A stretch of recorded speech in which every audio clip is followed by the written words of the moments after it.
Yes, I am Father Rolin Flores of the Society of St. Paul.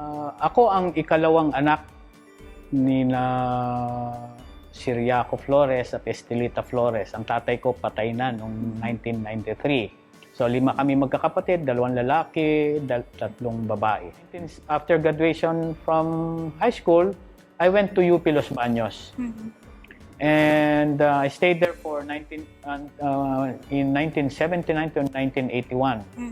Anong course po yung tinukap? Ang course ko, sugar technology. Matatawa kayo, no? Kasi baka wala nang, anong meron doon sa sugar technology? It's just a 5-year course at puro mga chemistry, no? Yung basic chemistry lang, Chem 16, hindi ko pa maipasa-pasa. So, nag-ship ako sa agriculture, but eventually, it was a very difficult time for me. It was my most exciting, I would say even the wildest part of my life, no? Life-changing din. Kasi I was not able to finish. Nako, mukhang nakakahiya naman because I was moved by by spontaneity, no? To admit that I was dismissed, no, from UP in 1981. And then I went back to school in San Pablo Colleges, took up political science. Kasi yun naman talaga ang first love ko. I wanted to become a lawyer. Medyo before college graduation pa lang, nag-a-apply na ako sa seminary. So I went to St. Peter's College Seminary in San Pablo, and I was admitted, and I stayed there for 2 years. After 2 years, I transferred to the Society of St. Paul. Dito pa yung St. Paul Seminary. 2 counselors or 2 from the general government came here to consult people. That's the way we do it. So they consult people, all the members. No? Parang magsa-survey po Yeah, sila. magsa-survey sila. And they will ask for 3 names. If you can give 3 names maximum. If you just want to give 1 name as your choice for provincial superior, okay yon. So they will bring all the nominations, they will collate it, analyze it, and then once they get get the results, they will call. Kaya nung tinawagan ako may tumawag sa akin, one of the counselors from Rome, alam ko na yon ang sasabihin sa akin. So I already prepared myself to say no.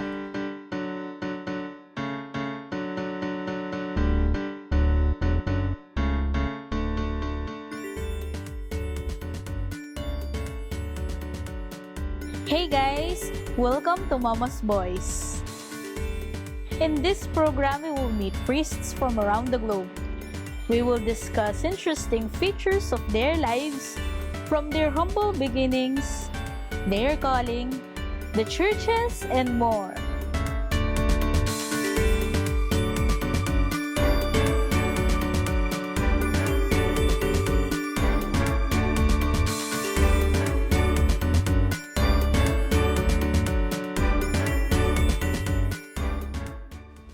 Hey guys! Join us again here at St. Paul Makati as we continue to get to know more about Reverend Father John Rolin Marie Flores, SSP. He is the Provincial Superior of the Society of St. Paul, Philippine Macau Province. Only here on Mama's Boys, Mama Mary's Boys. Masasabi po ba natin, Father, na kayo po yung nauna sa social media or yung mga online masses po, Father? To take social media apostolate as a charism, ibig sabihin yung talagang the identity of the congregation, I suppose yes, no? Kasi like for example, Saint the Franciscans, they took the charism of Jesus the poor. Yes po. The Jesuits to be ministers everywhere they are needed, in schools, hospitals, whatever. Sa kanila yon, no? Dominicans, Order of Preachers, kami talagang specifically talagang social communication. Yes po. So, although hindi namin sinasabi na kami ang the best sa field, pero as a congregation, talagang ito yung aming specific mission entrusted to us and approved by the church for us, for the Society of St. Paul. Father, what's your memorable experience po in your life as a priest? Oo. Nung tinitingnan ko yung questions mo na yan, ay parang ang hirap sagutin. Wala yatang specific, no? Walang specific. And then I tried to, and then I realized, no? The most memorable for me should be to be able to celebrate the Eucharist. Imagine that miracle, turning the bread and wine to become body and blood of Christ. Of course, hindi akong gumagawa nun. Pero hindi yun magagawa ng Diyos sa pamamagitan lang, let's be honest, sa pamamagitan mo, sa pamamagitan ng madre, o hindi sa pamamagitan ng pari na katulad ko. And also, God forgiving people through the sacrament of confession. Can you imagine? After hearing the confessions of people, I could tell them, your sins I absolve you from all your sins. So the person goes away forgiven. And then I suppose this is the best, no? I realized that I cannot be a priest to myself. When I sin, I go to a priest to confess another priest to confess my sins. So that means I am really a priest not for myself but for other people. I cannot forgive my sins. Well, of course, I can celebrate Mass for myself kung talagang wala, mag-isa lang ako. Pero forgiving sins, I cannot forgive myself. So I suppose that's one memorable moment, no? Although I can no longer remember kung kailan ako first time na nag-confess bilang isang pari at kung kanino. Ano po yung mga projects and initiatives niyo po, Father? As a provincial superior, Yes, po, katulad ng sabi ko, I would have to follow the thrust of the 8th provincial chapter programming, no? Yung document na yon. Yun ang aking kinakailangan gawin. May dinagdag po ba kayo sa mga... Meron kaming nadagdag, no? Like soon we will be in Cabanatuan City, the Diocese of Cabanatuan. We were invited by the good Bishop Sofronio Bangkud, yes, no? So to make our presence, to give our presence there, and some other things. Remember, I am a pandemic priest. We will still be with Father Tutsi after a few reminders. Stay tuned on Mama's Boys, Mama Mary's Boys.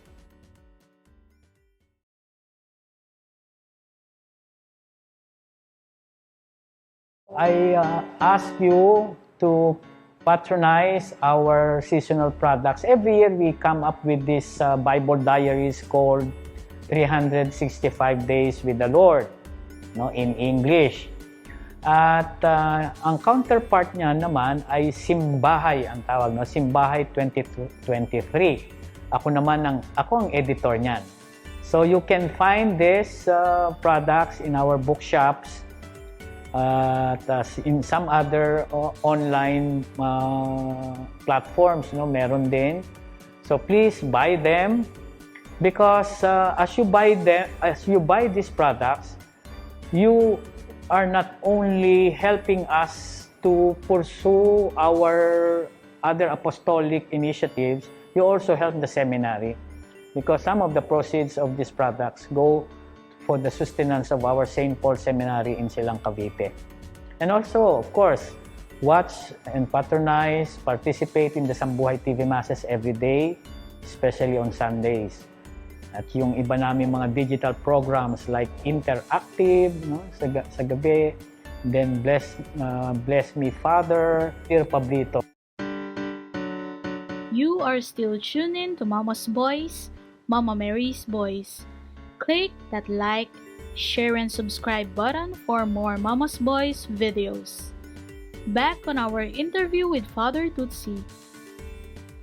No, I was installed in 2019.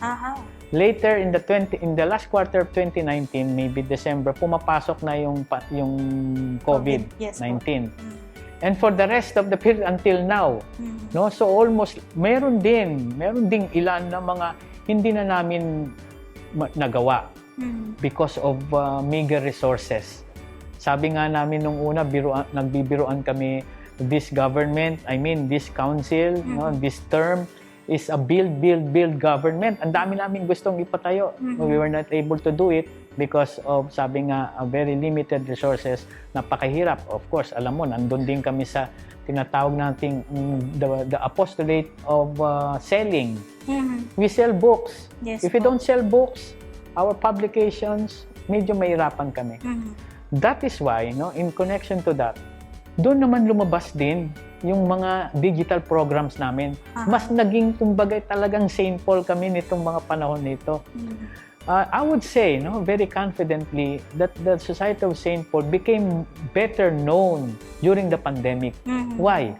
Kasi before, publisher lang kami ng mga written materials. Yes po. Pero because of pandemic, we had no choice but to go online. Nag-shift po kayo. Actually, hindi yun shift. Kasi katulad nga lang sabi ko, our main apostolate is to use every means. No, the fastest means. Ano ba ang fastest? Of course, yung ngayon, yung digital means, online, no, TV, audiovisual. Diyan kami mas lalo ngayon. Ang dami naming lumabas na, nung una, tingin ko lang kasi we have very many young people here. Very, sabi nga, very creative. So we came up with these programs, no, na gabi-gabi kasi nga hindi na sila hindi pa rin masyadong nag-aaral ang eskwelahan, hindi pa malaman kung anong gagawin. Yes po. So they got into this. Our young people first had this so-called interactive, no, sikat na ngayon 'yan. And then we also now have this Bless Me with Father, all digital programs. Siguro we have around 10 digital programs, no, regular. And some of them, not necessarily every day, but on a regular basis, we are online with these programs. Aside from the daily Sambuhay TV Mass. Yan. Yan po yung parang nauna din po, yung Sambuhay. Yes, pero actually hindi kami ang una sa tawag dito, Mass on air, on TV. Yes po. Nauna pa sa amin ang TV Maria. No? So, initially, meron kaming collaboration sa TV Maria. Yes po. No? Pero naging mas regular at mas visible kami during the pandemic through the Sambuhay TV Mass. Father, what do you usually do po during your free time? Or may free time pa po ba kayo, Father? Mahilig ako sa free time. Kung may free time pa, gagawa ako ng free time. No? During my free time, I hope people don't mind. I love watching UFC. Alam mo yung UFC? Wow. Ultimate Fighting Championship. No? Doon lumalabas siguro yung aking mga violent. No, pero I like the sport, na kung tutusin niya. During free time, kaya ngayon malungkot ako kasi nawala na doon sa aking service provider yung UFC. So I just get into and then I play badminton, I play basketball. As a kid, even as a kid, I was very playful. Kaya nga sabi ko, if I stop playing, I must be dying. Kasi talagang yan ang pinakamalungkot na mangyayari sa buhay ko pag hindi ko na kayang maglaro. Even up till now po? Until now. I'm already 60. And I can still play with 20-something people. Of course, pinagbibigyan na nila ako dahil medyo matanda na ako. But I can still make them perspire. Kumbaga sabi nga, magpagpapawisan pa rin sila sa akin. Medyo delikado na nga lang, masakit-sakit na sa katawan, but I still do play basketball. Father, may special devotion po ba kayo to the Blessed Virgin Mary? Nothing special, no? In the sense na I just do an ordinary devotion of a priest, of a religious. Kasi I am a firm believer doon sa kasibuhan na no one becomes a priest without a regular devotion to the Blessed Mother. I do not regularly, not in the sense that every day pray the rosary, but I do pray it. No? Every now and then I appeal to the Blessed Mother, especially our devotion Kasi ang devotion ng Society of St. Paul and the whole Pauline family pala, no, nakalimutan kong banggitin, the Society of St. Paul is just one of the 10 congregations and aggregated institutes founded by the same man, no, Blessed James Alberione. So we have 4 congregations of priests and religious women and aggregated institutes. And our devotion is to Jesus, Master, the way, the truth, and the life. Yan ang image niya, no? That's the whole Jesus, sabi ni Blessed James Alberione. And that's the only title Jesus claimed for himself. Siya mismo nagsabi noon, I am the way, the truth, and the life. Nasa gospel yon. Siya mismo nagbigay ng title na yun sa kanya. And then, of course, the Mary, Queen of the Apostles. Kaya sabi ko, siya talaga yung model namin. And I suppose, she should be the model of every religious and every priest. Kasi the Blessed Mother is the first one to receive the gospel, who is Jesus, the first one who received the good news. And the person of the gospel, who is Jesus, in her womb, literally, physically. And also the first one to give this gospel, give this Jesus to the whole world. Kasi siya yung nanay eh. Kaya ang image ng Queen of the Apostles, that one, no? Not the usual Mary embracing or cuddling, hugging the child Jesus, kung hindi yung parang ibinibigay niya sa world, no? Na ganyan. Ino-offer niya. That's why she's the Queen of the Apostles for Blessed James Alberione at sa amin. Kasi siya ang talagang unang nagbigay kay Jesus sa buong mundo, sa mga tao. Don't go away! Mama's Boys, Mama Mary's Boys will be right back, so stay tuned.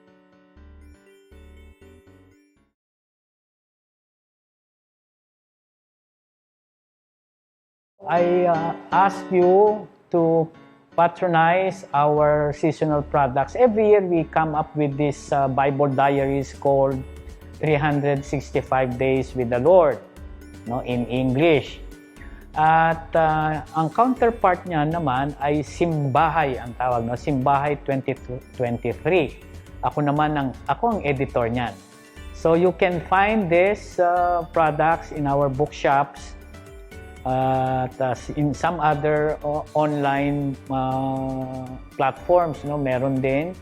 So please buy them because as you buy these products, you are not only helping us to pursue our other apostolic initiatives, you also help the seminary because some of the proceeds of these products go for the sustenance of our St. Paul Seminary in Silang, Cavite. And also, of course, watch and patronize, participate in the Sambuhay TV Masses every day, especially on Sundays. At yung iba namin mga digital programs like Interactive, no, sa gabi, then Bless Me Father, Dear Pablito. Hey, you are still watching Mama's Boys, Mama Mary's Boys. Please like and share our social media accounts for more updates about Limang Siglo. Back on our interview with Father Tutsi. Father, what's your message to your brother priest, to the faithful, and especially to the youth po? Yes. My message first to the faithful, Yes. no? Always remember that you are Mama's children, Mama's boys, Mama's girls. Remember that. And therefore, always go to the Blessed Mother. Do not forget that. She will help you. Pag nasaktan tayo, aray, nanay ko, tawag natin. So, always remember that. Go to the Blessed Mother. You are the Blessed Mother's boy and girl. And then to the youth, not only that the Blessed Mother is that you are the Blessed Mother's boys and girls, kung hindi, be attentive to the call to serve the Lord. Of course, sasabihin natin, you can serve the Lord in many ways. Pero we also recognize, no, the crisis in vocations, in religious vocations. So I appeal to the young people, be attentive to the call. You might not notice it if you don't really dispose yourselves to attentiveness. Kung sobrang busy sa gadgets and sa mga pinagkakaabalahan, take time to pause for a while, from time to time, be attentive. Saan ka ba talaga tinatawag ng Diyos? And then, if you are called, be courageous. To accept the call and pursue the call. Do not be afraid. Do not wait until you feel that you deserve the call. You will never, not ever deserve the call. So, and then finally, sa mga fellow priest ko, do not lose your vocation to the Blessed Mother. You will always be the beloved sons, children of the Blessed Mother. Do not lose your devotion, whatever it may be. Hindi kinakailangan spectacular. It's something personal. Devotion is something personal. It's a loving relationship with the Blessed Mother. Do not lose it. And if you, for whatever reason, have lost it, do everything to rediscover it, to recover it, and then, yes, relive it once again. Because you can never, not ever, remain a priest and a good priest without the Blessed Mother assisting you. Father, lastly po, sa St. Paul community po, ang buong community ng Society of St. Paul po, what's your message to them? Hindi lang sa buong community ng Society of St. Paul, kung hindi sa tinatawag nga na Pauline family. Yes po. The same message, no? We are all children, girls and boys of the Queen of the Apostles. This is something personal. We know what we are supposed to do in the church for the people of God. Pero on the personal level, especially for my brother priests and young people, young members of the Society of St. Paul, thank you so much for your support. For the last 3 years, going to the fourth, the end of the fourth, I thank you so much for your support. You have made my job, my work, my ministry, my apostolate a lot easier because of your generosity, of your skills, of your contribution. May God bless you through the Blessed Mother. Maraming salamat sa inyo. Thank you very much po, Father, sa napakasayang interview po na ito. May we ask po for your final blessing po, Father. Okay. May the Lord bless Limang Siglo, all the people, the volunteers working in it, with it, and through it, spreading the good news of the kingdom. Bless all the people, and may God grant you the wisdom that you need to pursue this apostolate. May you always be spared from harm and danger. And may all the material blessings as well as spiritual blessings be showered upon you by the Lord. In the name of the Father, and of the Son, and of the Holy Spirit. Amen. Amen.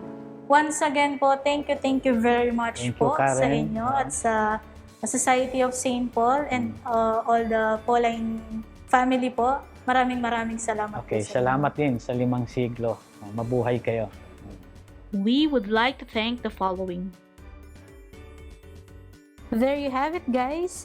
Thank you for joining us in this episode of Mama's Boys. Hope to see you in our future episode.